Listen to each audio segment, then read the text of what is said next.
오늘은 지난 영상에 이어 상간자 소송을 준비하며 전문가가 아닌 일반인 입장에서 어떻게 증거를 확보하는지 여부 살펴보도록 하겠습니다. 배우자와 상간자가 바람을 피웠을 때 증거를 어떻게 잡아야 되냐, 이런 질문을 하시는 분들이 굉장히 많아요. 일단 배우자와 상간자의 불륜관계를 확인을 하게 되면 배우자와의 이혼도 당연히 고민을 하게 되고, 상간자에 대해서 소송을 해서 위자료를 받아야겠다 라는 생각도 하게 되거든요. 오늘 영상에서는 불륜 증거 잡는 방법에 대해서 설명을 드리도록 하겠습니다. 가장 중요하다고 보는 첫 번째는 카카오톡 대화 내용이나 문자 메시지 같은 겁니다. 주로 배우자의 휴대폰 또는 노트북 컴퓨터에서 이런 거를 발견을 하게 되죠. 핸드폰에서 배우자와 상간자가 부적절한 대화, 예를 들면 애정 표현을 한다든지 성관계에 대한 얘기를 한다라거나 호텔이나 모텔 어디를 예약을 한 내역을 발견을 한다라거나 이러면 이거는 확실히 빼박 증거입니다. 그리고 휴대폰 사진첩이나 노트북 폴더에 같이 찍은 사진을 저장해 놓았을 수도 있습니다. 더 심하게는 사진첩 갤러리에 같이 껴안고 있는 사진이라든지 알몸 사진이 있다든지 같이 키스하고 있는 사진이 있는 경우도 많습니다. 그리고 문자 내역이라든지 카카오톡 대화 내역도 당연히 좋은 증거가 됩니다. 또 다음으로는 이런 휴대폰이나 노트북의 대화 사진도 중요 증거가 되겠지만, 불륜이라는 증거를 위해서 상간자의 고의, 즉 배우자가 기혼자였다는 사실을 상간자가 알고 있었다는 증거도 확보하시는 것이 좋습니다. 실제로 제가 경험한 사건에서도 상대방 측이 우리 배우자가 기혼자인지 몰랐다, 자신은 결혼을 하지 않은 싱글이다 라고 말하고 다녀서 자신도 속아서 만났다 라는 주장을 하는 경우를 많이 보았습니다. 예를 들면 휴대폰 대화 내역에서 당신 와이프 지금 뭐하고 있어? 라는 대화 내역이 있다든지 하면 상간녀가 내 남편이 기혼자인 걸 알면서 바람을 피웠다라는 걸 증명할 수 있겠지요. 다음으로는 휴대폰이나 노트북 등 자료 외에 차량의 블랙박스도 주요 증거가 될 수 있습니다.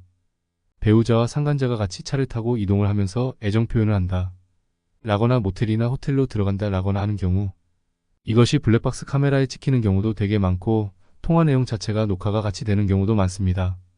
직접 하기가 어렵다 이런 경우에는 비용이 많이 들어갈 수 있겠지만 탐정사무소, 흥신소를 쓰는 것도 이제 방법이 될 수는 있어요. 만일 인터넷 검색해서 잘 모르는 비용을 과다 청구할 수 있는 업체에 당할 수도 있으니까 혹시라도 이런 경우에는 변호사 사무실에 문의를 하는 것도 좋습니다. 왜냐하면 변호사 자체가 이런 소송을 많이 하는 경우 같이 일해본 사무소가 있을 수 있기 때문입니다. 저희 사무실에도 근처에 사무소가 있으니 문의 주셔도 좋습니다. 또 다른 방법으로는 상대방의 실수를 유발하는 방법입니다. 보통 일반인들은 드라마에 나오는 것처럼 완전히 다 발뺌하는 경우는 잘 없습니다. 즉 감정적으로 자극하여 상대방의 자백 관련 언급을 녹취하는 경우입니다. 예를 들면 내가 우선 알고 있는 불륜에 대한 정황이나 이런 상황들을 배우자와 상간자한테 얘기를 하면서 너네들이 이렇게 불륜을 하고 있지. 내가 다 알고 있어. 언제부터 그랬어? 이런 식으로 몰아붙이면서 물어보는 거예요. 그때 상대방이 잘못했다, 죄송하다, 이렇게 대답을 한다면 상당히 훌륭한 정황 증거가 될 수 있습니다. 특히 이런 증거는 녹취록 자체를 제출해도 되겠지만 법정에 녹취 파일 원본을 제출하여 이를 재생해달라고 요청하면 당시 대화의 신빙성이 높다는 점을 더 증명할 수 있을 것입니다. 이런 경우라면 위에서 말한 기혼자임을 알고 있었다는 부분까지 같이 증명이 되니까 아주 좋은 방법이라고 볼 수 있습니다. 즉 휴대폰이나 노트북 문자 등을 통해서 불륜 자체는 증명될 수 있더라도 기혼자를 몰랐다, 알았다 라는 부분까지 다 증명될 수는 없기 때문에 이 부분 녹취가 중요하다는 것입니다. 실제로 제가 소송한 사례에서도 상간자에게 전화를 걸어서 자백을 한번 받아봐라, 흥분을 시켜봐라 이렇게 말씀을 드려서 실제로 이렇게 자백받아서 증거를 제출하여 오셔서 승소한 사례도 많이 있습니다. 이렇게 오늘은 상간자 소송 증거를 잡는 방법에 대하여 이야기를 해보았습니다. 노블 정창래 변호사는 사법연수원 36기 경력, 17년차 여의도 한국가정법률상담소 근무 가사사건 전문 변호사입니다.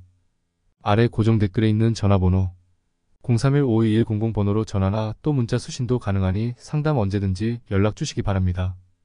그리고 카카오톡 비즈니스 채널로 1:1 비밀 채팅 상담도 언제든 가능합니다. 그리고 상간자 소송은 승소 가능성이 상당하여 변호사, 비용 등을 로엔굿을 통해서 지원받으실 수 있으니 부담없이 연락 주시기 바랍니다.